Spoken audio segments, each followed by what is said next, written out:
Hi, beautiful people. Krystal Alexander-Hille here from Goddess Reawakening. As many of you know, I'm a Tantra Expert, spiritual mentor, and NLP coach, and I assist conscious men and women in business to feel safe to explore their erotic energy so that they can tap into their sovereign self and feel safe to express their desires and create meaningful connections both with themselves, the universe, the earth, and then another, as well as deeper intimacy from a place of sovereignty and joy. And so connection is really the key here.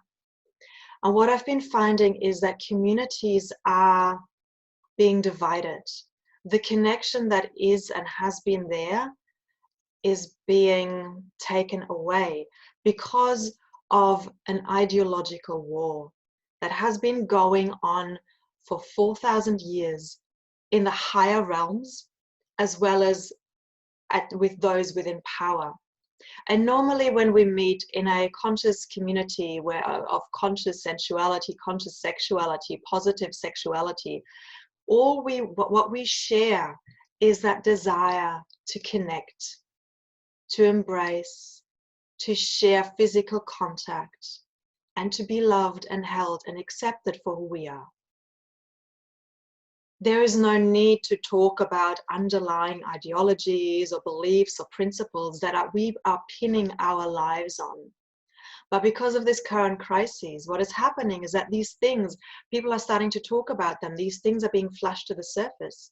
And we're suddenly realizing that whilst we're connecting on this level of, we're sharing these values around connection, we're not sharing other ideological beliefs. And that's causing friction. That's causing separation because of the way, by and large, we deal with that, or people deal with that.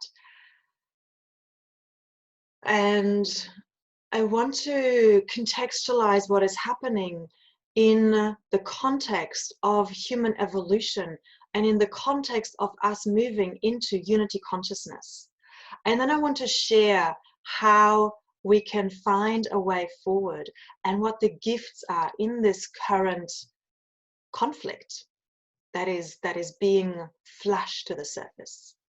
So let me zoom out. I feel that my soul, I know that my soul has been in all the important transitions throughout evolution on this planet. I've come here to assist, to be a part of, to share my awarenesses and my insights that are coming from the stars, that are coming from my galactic being, my galactic self. So let's contextualize. So in the beginning, we lived in the dark ages. We were hunters and gatherers, and we had to fight for survival, or humanity had to fight for survival. We had to gather the herbs, we had to hunt the animals, and it was really about survival of the fittest. This was the maturing and the development of our base chakra. It is where as a society, we lived in the masculine. Then once that was kind of, we got really good at it, or humanity got good at that, humanity moved and transitioned into the maturing of the Sacral Chakra, which is about creativity and sexuality. It's about birthing. It's about life force energy. We moved into the golden age of the goddess. We moved into the Sumerian times, the ancient Egyptian times, the Indian times, the Tibetan, where there was Tantra being developed, and really an integral part of community life. Sexual energy was understood to be a pathway towards spiritual enlightenment. It was used to really deepen the connection to self, the connection to the divine, to release any sickness, any stagnation, and keep the human body in flow and in connection with the flow of the universe. Then, once that chakra was matured, it was time to move into solar plexus, the chakra of our personal power, the chakra where we're maturing where we're asserting our identity in relation to the world. And you can see every child, every human being goes through this process throughout their lives. In the base chakra, a human being, you know, it goes up to the age of 5, 6, or 7, you know, the first 7 years, where they're completely dependent on their parents for their safety and their survival. Then they're developing, you know, their creativity, their playfulness, up to the age of around 14, discovering their sexuality as well, at which point they're becoming teenagers and they're asserting themselves in relation to the world. Who am I as an identity? And where are my boundaries, and where does the world begin? You know, where do I end and where does the world begin? So we're coming into an awareness of duality. And this happened beginning like about 1000 BC. It started to happen on the globe as a collective. We're maturing into the solar plexus. This is when religions began. This is when patriarchy started, because again, it is about a masculine energy in our solar plexus. And really, it is where, for the last 4,000 years, it is the wounded masculine that has been ruling. It's all about control. It's all about, you know, mind control, physical control, aggression, ruling through fear, intimidation. This is when all of the wise women were hunted down, you know, were killed, the witch hunts, the Inquisition, all of that happened in this time frame. And we are now at the end of the patriarchy. You know, it started in 2012. These things don't happen overnight. There is a progression, and it's going to continue probably for another 10 years until we're fully in our heart chakra energy, in our life force energy. Because the heart chakra, as it is commonly known, is not just about the heart. It's not just about unconditional love. It's also about the lungs. The lungs are being, you know, pumping in the oxygen, releasing all the toxins. So there's that life force energy as well. And this is the age that we're moving into now, that's been talked about so often, that Aquarian age, the heart chakra, maturing into the heart chakra, where we're coming into the integration of the masculine and the feminine, coming into a unity consciousness, bringing them all together. This is what we're moving into. And this coronavirus is really a way of us of creating the rebirth. You know, there has to be a death, there has to be the crumbling of the old structures before we can come into the new. And again, I'm seeing cycles within cycles, spirals within spirals, like in a Fibonacci spiral. So at the beginning of the year 2020, we saw the earth chakra moving through her rebirth, with all of the fires in Australia and other areas around the globe. Then the floods. It was really apocalyptic. It was just this massive fires and massive floods, really impacting some areas very, very, very strongly. The earth was dying in order to rebirth herself, so that now she can hold us, because we are made of the earth. Our bodies are made of the earth. Our spirit is made, our soul is made from the stars.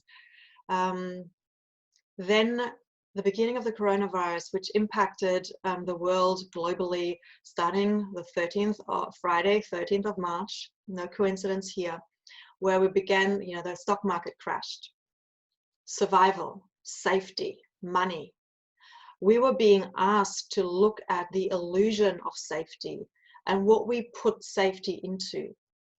You know, it became apparent that safety is an illusion. A job can be taken away at any point. A house can burn down at any stage. The stock market can crash at any stage. So what we saw as normality suddenly was an illusion, suddenly was taken away from us. And we had to come into an inner safety.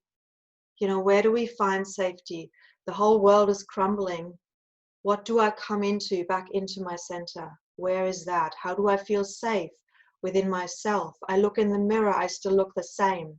Doesn't matter what's happening out in the world. Doesn't matter what's happening in my bank account. It doesn't matter if I lost my job or not. I know there's like this safety inside. And look, I'm leaving a lot out here, because I'm wanting to give you the overview. I'm getting to this current solar plexus crises that we're in right now, but I needed to give you a bigger picture. Then a couple of weeks ago, or maybe about a week ago, we moved into Sacral Chakra. This was not such an obvious one, but if you're following QAnon and what they've been doing, they've been rescuing the children that have been bred by the cabal for their satanic rituals, for their sexual abuse, for the cannibalistic rituals. And many sensitive beings really felt that deeply within their womb, because throughout history, at some stage or another, because this has been going on for 4,000 years, you might have been a victim of that, or you might have been a perpetrator of that. You might have been involved in these rituals. And I have a client who has gone through this. So I know this from the regression work that we've done. This is not, and if you haven't heard of it, please do your own research online. You know, this is not what this is about.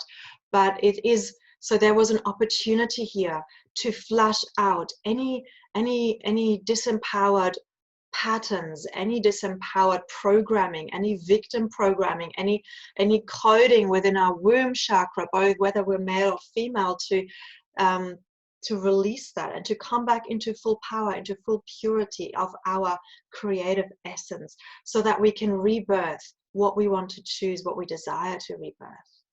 Then we moved into sacral solar plexus chakra, where we are at now. And again, they're all kind of happening all, you know, simultaneous, because time is an illusion. So everything happens simultaneously. And I've been finding myself moving back and forth between different phases. But right now, by and large, we're in the solar plexus.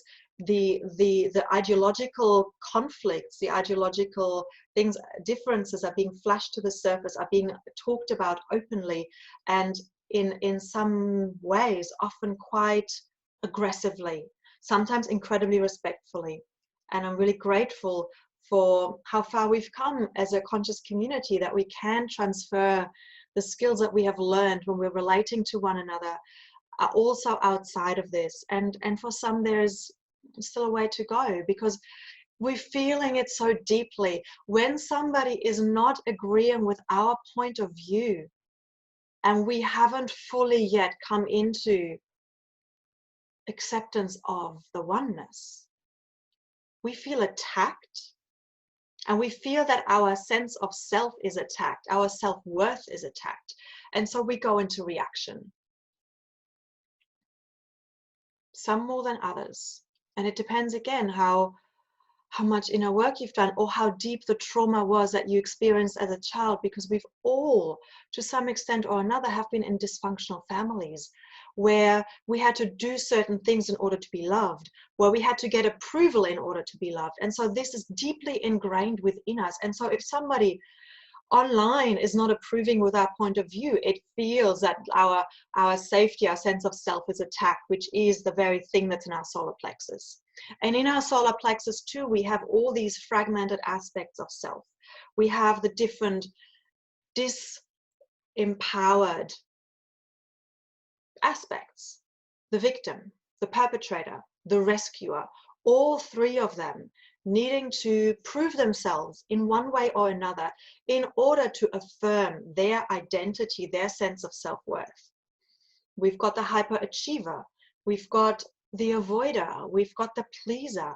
All of these archetypal energies live within us here in the solar plexus, fighting for survival, fighting literally fighting for survival.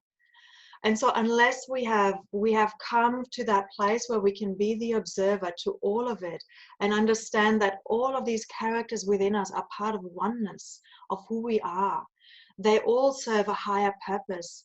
They all have a purpose, and they all are here to keep us safe, to keep us whole.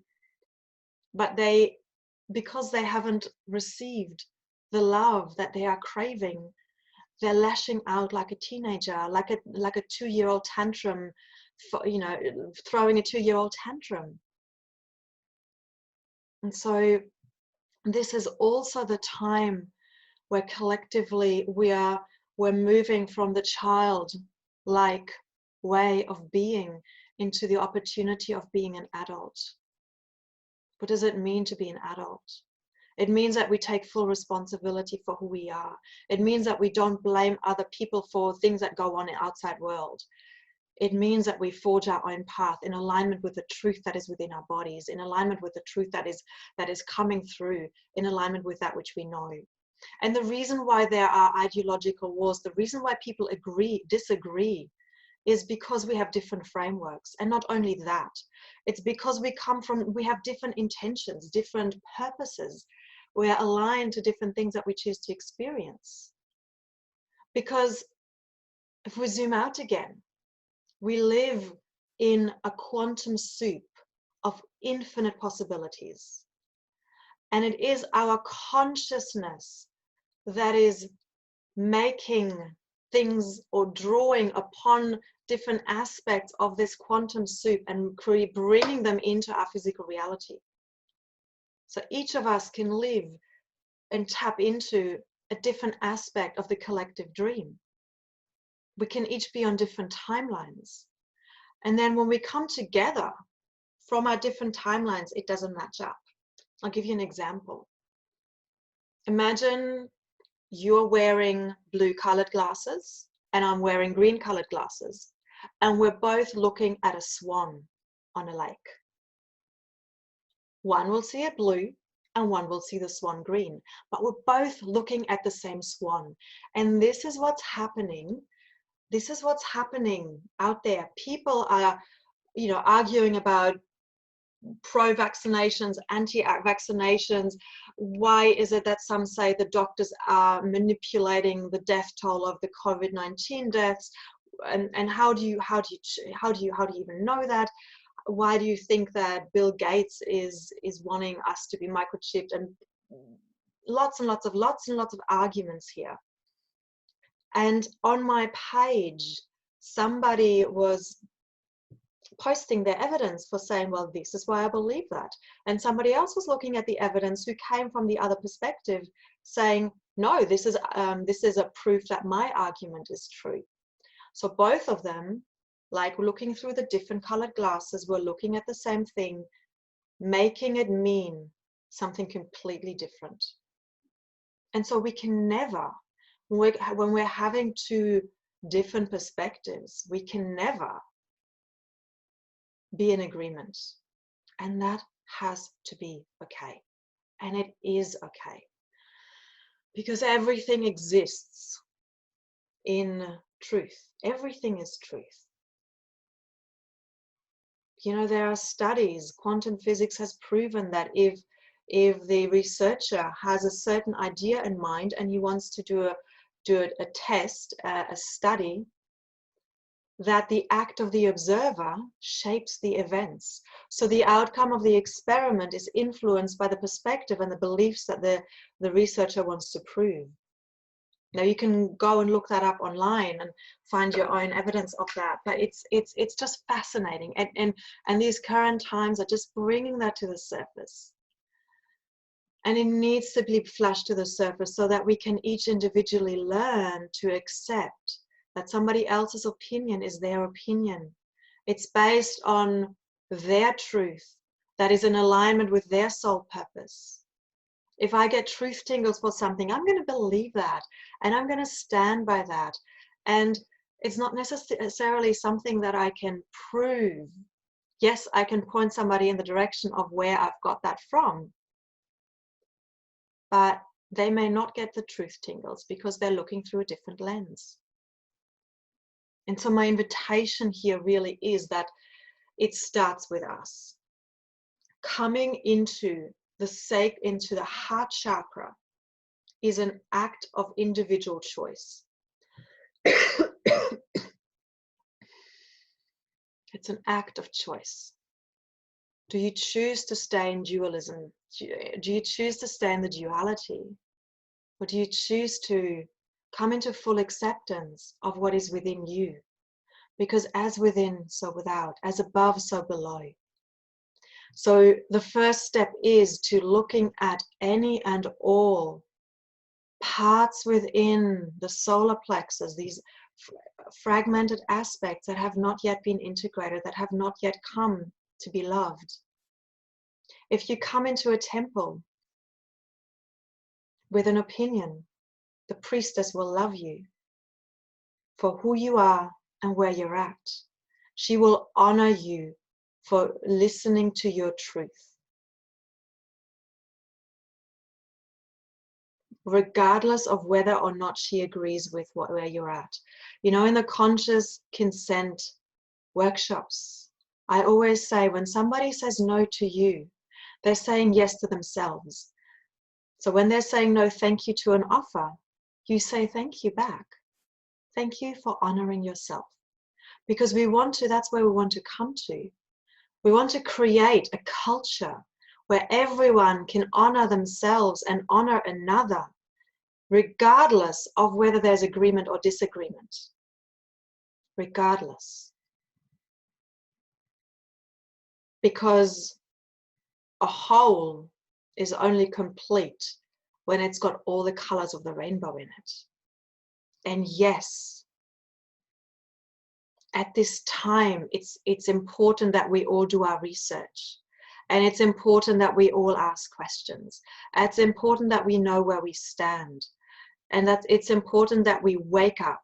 It's important that we find out and educate ourselves and take the actions necessary so that we become the adult, so that we release any and all victim aspects that are still alive within us, any and all perpetrator aspects that are still alive within us, any and all needs to rescue another that are still alive within us, and come into a full sovereignty where we share freely what we're aware of without imposing it on anyone else, without needing to compete or compare, because we know that our truth, our sense of self is safe and does not depend on somebody else's approval. When we come to that place, we have made the shift into unity consciousness, into harmony, into full acceptance and full love of all that is. And so that is my invitation to you. And this is my work. This is my passion. I am so passionate to assist people to wake up to their truth, to wake up to their soul's purpose, to wake up to their sovereignty. So if there is anything I can do to assist you on that journey, come and connect with me. I'm doing a lot of free things at the moment. There's also an online membership that is starting. It's called the Temple of Galactic Consciousness. There are paid events, there are online courses, and of course you can work with me one-on-one so that we can really come into who we are. Acceptance, love, compassion, unity consciousness. I love you all, no matter where you're at on your journey, no matter whether or not you're resonating with my sharings. Have a wonderful day, and I'll speak to you soon.